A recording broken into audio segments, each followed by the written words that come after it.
लोकसभा चुनाव के नतीजों को लेकर जारी एग्जिट पोल पर कांग्रेस महासचिव जयराम रमेश ने सवाल उठाते हुए इसे फर्जी बता दिया। उन्होंने कहा कि 4 जून को नरेंद्र मोदी भूतपूर्व प्रधानमंत्री रह जाएंगे और 5 जून को हम नए प्रधानमंत्री का ऐलान करेंगे। मेरे साथ कांग्रेस पार्टी के वरिष्ठ नेता और महासचिव जयराम रमेश हैं। सर, सवाल लूंगी क्योंकि एग्जिट पोल आ चुके हैं और जो एग्जिट पोल के नतीजे हैं वो एकदम विपक्ष में दिख रहे हैं, क्योंकि जो आप लोग दावा कर रहे हैं वो तो उल्टा आ रहा है एग्जिट पोल पे। क्या कहना चाहेंगे? बिल्कुल, ये एग्जिट पोल का एग्जिट होना चाहिए और जिस व्यक्ति का एग्जिट गारंटीड है 4 तारीख को, उन्होंने ही तो ये एग्जिट पोल कराया है। एजेंसी का नाम है, पर असली बात तो ये है कि निवर्तमान प्रधानमंत्री ने ये सब एग्जिट पोल कराए हैं। ये सब एक मनोवैज्ञानिक खेल है, हमारे हौसला को कमज़ोर करना, एक माहौल पैदा करना कि मैं वापस लौट आ रहा हूँ, इंडिया जनबंधन को जनादेश नहीं मिलेगा।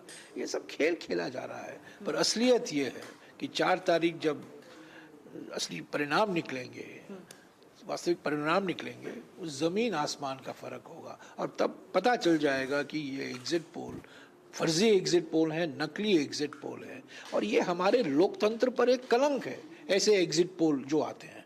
ठीक है, लेकिन एग्जिट पोल आने के बाद तमाम बीजेपी के नेता ये कह रहे हैं कि जो विपक्ष 295 का दावा कर रहा है वो केवल हवाई बातें हैं और बहुत जल्द ये चीजें क्लियर हो जाएंगी। बिल्कुल नहीं, कल 2 घंटे तक बातचीत हुई। इंडिया जनबंधन की सभी पार्टियां, जो नेता हैं वो बैठे, खरगे जी के घर में बैठे। हर राज्य में जो राजनीतिक हकीकत है, ज़मीनी हकीकत है, किस सीटों पर हम लड़ाई में हैं, किस सीटों में हम कमज़ोर हैं, किस सीट हम ज़रूर जीतेंगे, सभी पर बातचीत हुई और उस एक सामूहिक नतीजा था। सभी लोगों ने माना कि कुल मिलाकर 295 सीटों से कम आना असंभव है। किसी भी हालत में इंडिया जनबंधन को 295 के ऊपर आएंगे। मैं आपको ये भी बता दूं, 2004 में सभी एग्जिट पोलों ने प्रचंड बहुमत दिया था, अटल बिहारी वाजपेयी जी वापस लौट आएंगे। क्या हुआ? कांग्रेस की सरकार बनी, यूपीए की सरकार बनी ना। तो एग्जिट पोल ये बिल्कुल ईमानदारी नहीं होती है जो एग्जिट पोल करते हैं। ये सब इनका एक राजनीतिक एजेंडा होता है। सर, एक और सवाल लूंगी क्योंकि आप लोग ने पहले एक आंकड़ा दिया कि एनडीए और बीजेपी को 180 सीटें मिल रही हैं, यहाँ से शुरुआत की आप लोगों ने। उसके बाद आप लोग कह रहे हैं कि इंडिया अलायंस को 295 का आंकड़ा मिलने जा रहा है, लेकिन कांग्रेस का क्या आंकड़ा रहेगा? मैं यही कह रहा हूँ, 295 सीट इंडिया जनबंधन को मिलेगा। 5 तारीख को इंडिया जनबंधन का जो प्रधानमंत्री होंगे उसका नाम आपको पता चल जाएगा। आज जो निवर्तमान प्रधानमंत्री हैं, 4 तारीख रात को वह भूतपूर्व प्रधानमंत्री बन जाएंगे। अपने आप को अभूतपूर्व समझते हैं, वो भूतपूर्व बन जाएंगे।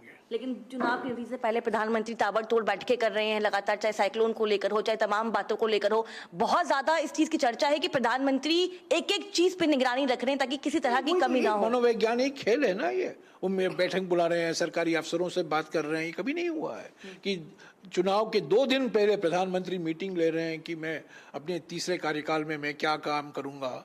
ऐसे सभी आचार संहिता का उल्लंघन रोज होता रहा है और हमने इलेक्शन कमीशन, चुनाव आयोग को कितनी शिकायतें दी हैं? 117 शिकायतें हमने दी हैं जो चुनाव आयोग का ही आचार संहिता का उल्लंघन है और 14 ऐसे प्रधानमंत्री ने उल्लंघन किया है, पर कार्रवाई कुछ हुई नहीं।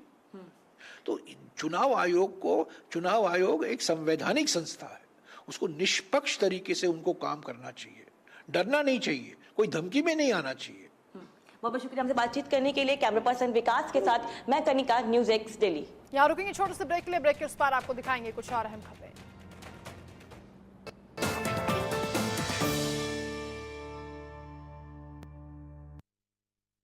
सफा आयुर्वेदिक चूर्ण